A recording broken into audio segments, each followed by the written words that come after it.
Hello and welcome to Competro academy. Hindi के इस complete batch की क्लासेस की श्रृंखला में एक बार आपका फिर से स्वागत है। हिंदी की क्लासेस की ये श्रृंखला सभी कॉम्पिटिटिव एग्जाम के लिए रामबाण साबित होने वाली है। आपकी जानकारी के लिए बता दूं, ये इस सीरीज में हमारी 13वीं क्लास है। इससे पहले 12 क्लासेस हो चुकी हैं। यदि आपने नहीं देखी हैं जरूर देख लीजिएगा। और जैसा कि आपको पता होना चाहिए कि पिछली कुछ क्लासेस से हम वर्णमाला टॉपिक को कर रहे हैं, जिसमें हमने स्वर और उनके प्रकार कर लिए हैं। व्यंजन की 2 क्लासेस हो चुकी हैं। 2 पार्ट्स में हमने व्यंजनों को कवर किया है और आज इस वर्णमाला बिंदु में हम हिंदी के अन्य वर्णों को समझने वाले हैं। यहां से भी बहुत अच्छे अच्छे प्रश्न पूछे गए हैं। वर्णमाला का अंत केवल स्वर और व्यंजनों के प्रकार पढ़ने तक ही नहीं हो जाता। वर्णमाला अपने आप में एक बहुत ही व्यापक बिंदु है और हम परीक्षाओं के स्तर को दृष्टिगत रखते हुए कोई टॉपिक छोड़ना नहीं चाहते। और साथ ही साथ आपको ये बात भी पता होनी चाहिए कि हम इन क्लासेस में पूरा सिलेबस कवर कर रहे हैं। अभी आपकी स्क्रीन पर जो दिख रहा है उसमें हम ये वाले टॉपिक कर चुके हैं, जो अभी आपके सामने ग्रीन हाईलाइटेड हो चुके हैं। और वर्णमाला बिंदु में भी हम स्वर और उनके प्रकार, व्यंजन और उनके प्रकार कर चुके हैं।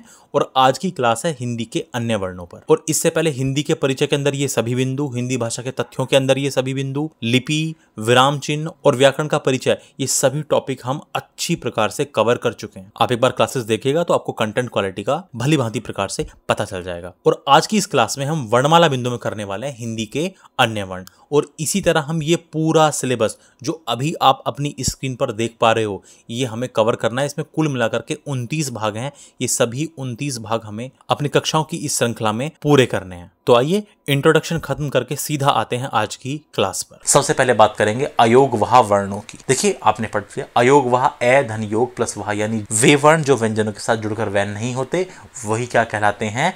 अयोगवाह वर्ण कहलाते हैं। आप जानते हैं ये कौन कौन से होते हैं? ये 2 होते हैं, अनुस्वार और विसर्ग। इसके बारे में आप पहले ही पढ़ चुके हैं। ये 2 अनुस्वार और विसर्ग होते हैं, इनको अयोगवाह वर्ण कहते हैं। इनका प्रयोग व्यंजन वर्णों के साथ नहीं होता, इनका प्रयोग केवल और केवल स्वर के साथ ही प्रयुक्त होता है। उदाहरण के लिए आपको शब्द तो ऐसा देखने को मिलेगा, जैसे मान लीजिए मैंने लिखा कंगन। अब आपको लग रहा है क के ऊपर लगा हुआ है अनुस्वार, नहीं जी, आप इसका वर्ण विच्छेद कर दीजिए, इस शब्द का विच्छेद कर दीजिए। तो जब मैं इसको तोड़ना शुरू करता हूं तो देखिए, सबसे पहले मैंने क को मैंने स्वर रहित किया, इसमें से ए स्वर बाहर निकल गया, इसमें से स्वर निकलेगा ए बाहर, और इस ए के ऊपर ही लगा हुआ था ये अनुस्वार का चिन्ह। ये जो अनुस्वार का चिन्ह था, ये इस अ के ऊपर ही तो लगा हुआ था। अब इसके अलावा और क्या बचा? इसमें बचा ग। ये ग स्वर रहित है, क्योंकि इसमें से भी हमने क्या निकाल दिया? स्वर को बाहर निकाल दिया। कै किससे बना है? कै प्लस ए से, और इस ए के ऊपर ही क्या लगा हुआ है? ये अनुस्वार। गै, गै का मतलब स्वर रहित गै, और उसमें हमने क्या जोड़ दिया? स्वर ए। भाई गै जब पूरा बनेगा तो वो ए स्वर जुड़ने के साथ ही तो बनता है। ऐसे ही न, न में से स्वर को बाहर निकाल दीजिए, स्वर के बाहर निकाल के आपने स्वर रहित न लिखा, और इसका जो स्वर है वो क्या है? ए। तो ये कुल मिला के कंगन को जब आप तोड़ने का प्रयास करते हो, वर्णों में, ध्वनियों में तोड़ते हो, तो वो कुल मिला के कुछ इस तरह का आपको दिखता है। ये जो आपने कै देखा, ये स्वर रहित कै है, इसमें स्वर है, और इस ए स्वर के ऊपर लगा हुआ था ये जो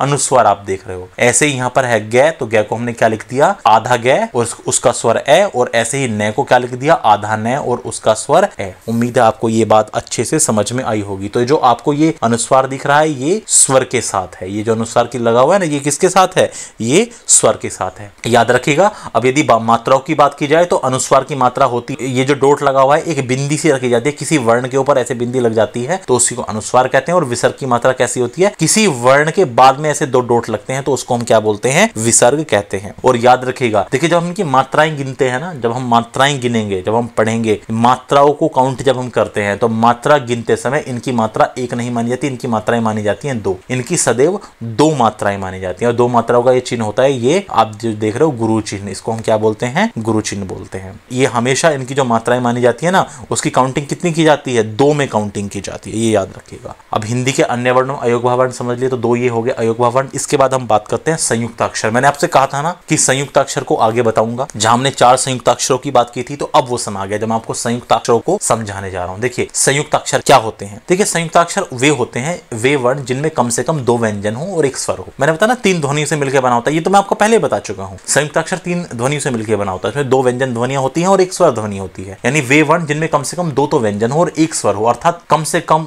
कुल 3 वर्णों का योग हो, तो वे वर्ण कहलाते हैं संयुक्ताक्षर। देखिए वैसे तो हिंदी में ना संयुक्त अक्षरों की संख्या बहुत सारी हो सकती है, क्योंकि 2 व्यंजन और 1 स्वर को जोड़ के आप बहुत सारे संयुक्त अक्षर बना सकते हो। लेकिन देवनागरी लिपि ने केवल 4 वर्णों को ही मानक रूप में स्वीकार किया है। मैंने क्या बताया आपको? मैंने बताया वैसे तो संयुक्त अक्षरों की संख्या असीमित हो सकती है, जिनकी कोई सीमा नहीं, परंतु देवनागरी लिपि में जिन संयुक्त अक्षरों का हम प्रयोग करते हैं जिनको केवल एक ही वर्ण के रूप में लिखा जाता है, वो कितने हैं? उनकी संख्या है 4। और वो कौन कौन से हैं? वो है अक्ष, त्र, य और श। अब हम देखते हैं इनमें आखिरकार किस तरह से हैं। यहाँ पर मैंने लिखा ना कि इनमें 2 व्यंजन है और 1 स्वर है, 3 ध्वनि से मिलकर बने हैं। तो आखिरकार किस तरह से मिलकर बने उसको हम एक बार देख लेते हैं। देखिए, ये तो आपका अक्ष है, ये बनता है स्वर रहित कै प्लस श से मिलके, जो षटकोण वाला श है। अब देखिए, अब इसको आप आगे तोड़िए क्योंकि इसमें भी स्वर है, इसका स्वर बाहर नहीं निकला, तो अब इसको आप आगे और तोड़ने का प्रयास करते हैं। तो स्वर रहित कै, स्वर रहित श और इसका स्वर ए, इसमें से ही स्वर निकला है ए, क्योंकि इसमें स्वर ऑलरेडी ऐड है, इसको मैं स्वर रहित नहीं किया है। तो इसका जो विच्छेद है वो या तो ऐसे या फिर ये इसका विच्छेद होता है। ऐसे ही त्रय किस किस से बना है, किन किन ध्वनियों से मिलकर बना है? देखिए, जो त्र है वो स्वर रहित तय प्लस रे से मिलकर बना, और रे में से जब स्वर बाहर निकाल दोगे तो क्या बनेगा इसका विच्छेद? स्वर रहित तय, स्वर रहित रे और ए, यानी आधा तय प्लस आधा रे प्लस, यानी 2 तो व्यंजन हो गए। देखिए, 2 तो व्यंजन हो गए और एक क्या हो गया? स्वर हो गया। ऐसे ही ज्ञ को आप देखेंगे तो ये देखिए क्या बनता है, इसका जो विच्छेद होता है वो होता है जय प्लस इया, ये स्वर रहित है। अब इसको इसमें से आप स्वर बाहर निकालोगे तो जय प्लस इया प्लस अ, तो आप देखिए 2 तो व्यंजन है और एक क्या है? एक स्वर है। ऐसे ही श्रय का विच्छेद क्या होता है? श्रय का, इस श्रय संयुक्त अक्षर का विच्छेद होता है श प्लस रे, और इसमें से आप स्वर बाहर निकाल दोगे तो ये बन जाएगा कुछ इस तरह से। अब ध्यान दीजिएगा, आपने एक चीज देखी, देखिए ये आपसे पूछ लेता है, कई बार परीक्षाओं में पूछता है कि जो संयुक्त अक्षर है, संयुक्त अक्षर की संख्या कितनी हुई? 4, और इनके ये विच्छेदों को जरूर ध्यान रखिएगा, इस रूप में भी, इस रूप में भी। ये बहुत आसान है, इसमें कोई बहुत ज्यादा मुश्किल है नहीं। इन चारों का विच्छेद याद रखिएगा, परीक्षाओं में पूछ लिया जाता। अब मैं आपको यहां एक छोटी सी बात बताना चाहता हूं। देखिए, इसी से मिलता जुलता, संयुक्त अक्षर से ही मिलता जुलता एक और होता है, एक और होता है इसी से मिलता जुलता सेम होता है, जिसको हम क्या बोलते हैं? द्वित्व वर्ण। ध्यान रखिएगा, और द्वित्व वर्ण भी इसी से ठीक मिलता जुलता है, लेकिन इसका जिक्र करेंगे हम बाद में, अभी इसका हम जिक्र नहीं कर रहे हैं। लेकिन अभी हम संयुक्त अक्षर का जिक्र कर रहे थे ना। अब मैं संयुक्त अक्षर में आपको एक बात समझाना चाहता हूं। अभी आपने ये संयुक्त अक्षर देखे, कौन कौन से संयुक्त अक्षर हैं? 4 हैं, अक्षर, त्र, ज्ञ और श। अब इसमें इस ज्ञ को देखिए, इसके बारे में आपको एक बात बताना चाहता हूं, ध्यान दीजिएगा। देखिए, इस ज्ञ वर्ण का उच्चारण हम करते हैं ज्ञ, इस तरह से हम इसका उच्चारण करते हैं, लेकिन भाषा विज्ञान की दृष्टि में इस उच्चारण को गलत मानते हैं। मैं इसका उच्चारण कर तो ऐसे रहा हूं, लेकिन जब भाषा विज्ञान की आप बात करते हैं तो भाषा विज्ञान के अनुसार इसका जो उच्चारण होता है वो होता है जय। जो भाषा विज्ञान में इसका उच्चारण होता है ना, भाषा विज्ञान की दृष्टि जो इसका सही उच्चारण माना जाता है वो जय माना जाता है। अब लेकिन यदि वर्तमान में जो प्रचलन में, वर्तमान में प्रचलन में है, ये ध्यान दीजिएगा, ज्ञ उच्चारण जो है वो वर्तमान में, करंट में प्रचलन में है। अब आत्मिक संतुष्टि या सामने वाले को आसानी से समझाने के लिए हम इस उच्चारण का प्रयोग करते हैं, परंतु भाषा विज्ञान के अनुसार यह उच्चारण गलत है। अब या तो हम अपने मन को संतुष्ट करने के लिए या सामने वाला आसानी से समझ जाए, इसलिए हम इसका उच्चारण क्या करते हैं? ज्ञ का उच्चारण करते हैं, क्योंकि हम मोस्टली यही पढ़ते आए हैं इसका उच्चारण। क्यों? अब यदि हम ज्ञ का उच्चारण नहीं करेंगे, अब सपोज करो, मैं उदाहरण के लिए आपको बताऊं, यदि किसी के सामने आप मान लो आपको विज्ञान कहना, आप उसको समझ सकोगे विज्ञान। अब यदि किसी के समझ विज्ञान कहा जाए तो उसके लिए समझना कठिन है, परंतु विज्ञान कहते ही तुरंत समझ में आ जाता है, क्योंकि ये वाला जो उच्चारण है ना, ये प्रचलन में है। विज्ञान कहोगे तो वो समझेगा ये इस पे बोलना नहीं आता, हालांकि जबकि भाषा विज्ञान की दृष्टि से यही उच्चारण ज्यादा सही है, लेकिन वर्तमान में जो प्रचलन में है वो ये वाला उच्चारण है। उम्मीद है ये बात आपको समझ में आई होगी। अच्छा, एक और चीज बताइए मुझे, अब जैसे हमारे पास 4 संयुक्त अक्षर हैं, यदि इनका उच्चारण स्थान पूछने लगे तो इनका उच्चारण स्थान बताना बहुत आसान है। देखिए, संयुक्त अक्षरों का उच्चारण स्थान कैसे बताओगे आप? अब हम जानते हैं, मान लीजिए हमने संयुक्त अक्षर ले लिया अक्षर। अब मान लीजिए मैंने अक्षर लिया तो किस किस से बनता है? स्वर रहित कै, स्वर रहित श और ऐसे। अब आपको क्या पता है? क्या का उच्चारण स्थान क्या है? कंठ। श का क्या है? मूर्धा, और इसका क्या है? कंठ। तो ये इसका उच्चारण स्थान क्या हुआ? इसका उच्चारण स्थान कंठ मूर्धा कंठ। तो इसका उच्चारण स्थान क्या हुआ? कंठ मूर्धा कंठ, इसका उच्चारण स्थान हुआ। अब ऐसे ही उदाहरण के लिए मान लीजिए आपसे पूछे त्रय का, तो ये बनता है तय, रे, ये दोनों स्वर रहित हैं, और ए। इसका उच्चारण स्थान होता है दंत, मैं बता चुका हूं अच्छी प्रकार से। इसका उच्चारण स्थान होता है मूर्धा और इसका उच्चारण स्थान होता है कंठ। तो इसका त्रय का पूरे का उच्चारण स्थान क्या हो जाएगा? दंत मूर्धा कंठ। तो इस तरह से आप बाकी 2 का भी इसी तरह से आप उच्चारण स्थान निकाल सकते हैं। उम्मीद है ये बात आपको समझ में आई होगी। अब हम, क्योंकि हिंदी के हम अन्य वर्ण पढ़ रहे हैं, अब इसमें और अन्य वर्णों में बात की जाए तो अगला है विकसित स्वर, अनुनासिक या चंद्र बिंदु। विकसित स्वर, अनुनासिक या फिर चंद्र बिंदु। देखिए, ये या तो विकसित स्वर कह लीजिए, अनुनासिक कह लीजिए, या फिर चंद्र बिंदु वाले वर्ण कह लीजिए। देखिए, जो अनुनासिक है ना, अनुनासिक अनुस्वार का तद्भव रूप है। अनुनासिक ये तद्भव है और अनुस्वार तत्सम है। अनुनासिक तो तद्भव है और अनुस्वार क्या है, तत्सम है। अनुस्वार क्या है, अनुस्वार तत्सम है। और जो ये अनुनासिक स्वर होता है, अनुनासिक स्वर चंद्रबिंदु स्वर या विकसित स्वर केवल एक ही होता है, आ। अब हालांकि चंद्रबिंदु तो आप सभी स्वरों पर लगा सकते हो, केवल उन स्वरों पर छोड़ो जिनके ऊपर मात्रा लगती है, जैसे आपका हो गया दीर्घ ई हो गया या ओ हो गया, उनको छोड़ जिन पर ऊपर मात्रा, जिन पर मात्राएं लगती हैं ऊपर की तरफ, उनको छोड़कर बाकी सभी स्वरों पर आप चंद्रबिंदु लगा सकते हो, तो सारे स्वर बन जाएंगे ऐसे तो चंद्रबिंदु वाले। लेकिन मुख्य रूप से जो विकसित स्वर होता है वो केवल एक ही होता है, इसको हम बोलते हैं आ। इसके ऊपर यहाँ पर क्या लिखा होता है, चंद्रबिंदु यहाँ पर लगा होता है। और याद रखिएगा जो अब यहाँ मैं आपको एक छोटी सी चीज और समझाना जा रहा हूँ, ये विकसित स्वर आखिरकार ये मतलब कहाँ से आए, कैसे आए। देखिए हिंदी वर्णमाला के जो मूल स्वर हैं, मूल स्वर तथा व्यंजन संस्कृत भाषा की व्याकरण के रचयिता पाणिनि के माहेश्वरी सूत्र से लिए गए हैं। जो हिंदी भाषा के मूल स्वर हैं और व्यंजन है ना, जो हिंदी भाषा के मूल स्वर और व्यंजन है 11 + 33, ये कहाँ से लिए गए हैं, ये संस्कृत भाषा की व्याकरण के जो रचयिता हैं, संस्कृत भाषा की व्याकरण के रचयिता हैं पाणिनि, उन पाणिनि महोदय के माहेश्वरी सूत्र से लिए गए हैं, जितने भी मूल स्वर और मूल व्यंजन है। अब लेकिन जो ये चंद्रबिंदु की कहानी है, चंद्रबिंदु तो बाद में विकसित हुआ है, लेकिन चंद्रबिंदु को हिंदी भाषा के विद्वानों ने स्वयं बनाया है। जो हिंदी भाषा के विद्वान है ना, इन लोगों ने स्वयं बनाया है। इसके अलावा जो मूल रूप से स्वर और व्यंजन वे कहां से लिए गए हैं, वो संस्कृत से लिए गए हैं। अर्थात चंद्रबिंदु का जो प्रयोग होता है वो संस्कृत के शब्दों में नहीं होता था भाई, क्योंकि इसको बनाया बाद में हिंदी भाषा के विद्वानों ने है, तो तत्सम यानी संस्कृत के शब्दों में इसका प्रयोग नहीं होता था। इसका प्रयोग केवल और केवल तद्भव शब्दों में होता है, ये बात को ध्यान रखिएगा। अब क्योंकि चंद्रबिंदु का विकास वैज्ञानिकों ने किया है, हिंदी भाषा के वैज्ञानिकों ने किया है, अब क्योंकि इसका विकास हुआ इसीलिए इसको क्या कहा जाता है, विकसित स्वर भी कहा जाता है। ये बात ध्यान रखिएगा। और याद रखिएगा जो अनुनासिक स्वर होता है ना, अनुनासिक स्वर का उच्चारण करते समय प्राणवायु मुख और नाक दोनों से निकलती है, ये ध्यान रखिएगा।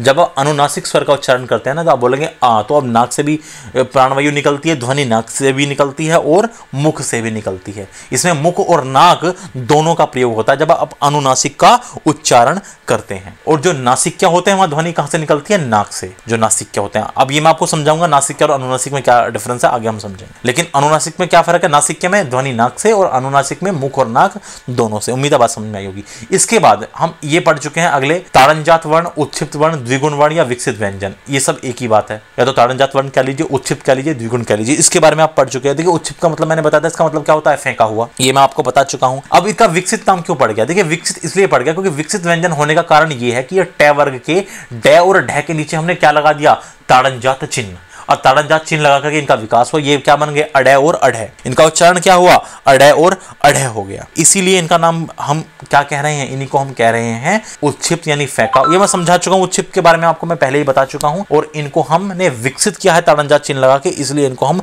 विकसित व्यंजन भी कह रहे हैं। अब यहां मैं आपको एक चीज समझाना चाहता हूं, इसके बारे में हम पहले समझ चुके हैं, आप बहुत ज्यादा इस पर समय नहीं लगाएंगे, ये हमने स्पष्ट रूप से पहले समझ लिया। इसके अलावा जो अगला है वो है विदेशी स्वर, आगत स्वर, ग्रहित स्वर या अर्धचंद्रबिंदु स्वर। इसके बारे में आप पहले ही पढ़ चुके हो। और ये कौन सा होता है, ये ओ, ये अंग्रेजी से लिया गया है, ये मेहमान स्वर भी इसको हम कहते हैं। और याद रखिएगा ये जो उसके ऊपर निशान लगा हो यही है अर्धचंद्र बिंदु। और अर्धचंद्र बिंदु की मात्रा होती है ऐसी, यानी किसी वर्ण के ऊपर इस तरह से ये लगता है जो यहाँ पर आपको दिख रहा है। और इससे कौन कौन से शब्द बनते हैं, जैसे कॉलेज, डॉक्टर, गोड, इस तरह के शब्द इससे बनते हैं, यहाँ पर इसका प्रयोग होता है। हिंदी में हम इसका भी प्रयोग कर लेते हैं। ये विदेशी स्वर है क्योंकि मेहमान स्वर है, अंग्रेजी भाषा से ग्रहित किया हुआ है, इसलिए ग्रहित स्वर भी कहते हैं। विदेशी व्यंजन अगला है, विदेशी व्यंजन आगत व्यंजन या ग्रहित व्यंजन। और ये कौन कौन से हैं, ये हैं जिनमें भी नुक्ता लगता है। मैं आपको बता चुका हूं कि हिंदी के ये 5 वर्ण, इन पे नुक्ता यदि आपने लगा दिया तो ये विदेशी व्यंजन बन जाते हैं, इन पे नुक्ता चिन्ह लग जाता है। और ये क्या कहलाते हैं, ये कहलाते हैं अरबी फारसी के वर्ण।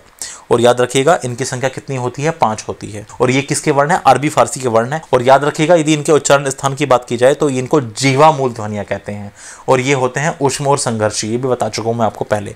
इनको क्या कहते हैं, जीवा मूल ध्वनियां। यानी कुल इतने वर्णों की हमें हिंदी में जरूरत पड़ती है। जब आप बात करो तो वर्णमाला की, तो एक बार वर्णों की संख्या की बात कर ले। अब यदि वर्णों की संख्या की बात की जाए तो देखिए 11 तो होते हैं हिंदी में स्वर, 33 होते हैं व्यंजन। ये तो हो गए आपके मूल रूप से, साधारण रूप से इतने जो सीधे सीधे आगे संस्कृत से, ठीक है। अब इसके अलावा और भी हमें जरूरत पड़ती है, केवल 44 वर्णों से काम नहीं चलेगा। ये 44 वर्ण तो हमारे साधारण वर्ण है, मूल वर्ण है। अब इसके अलावा 2 ध्वनियां होगी अयोगवाह, अनुस्वार और विसर्ग। 4 हो गए आपके संयुक्त अक्षर, अक्षर, त्र, ज्ञ और श।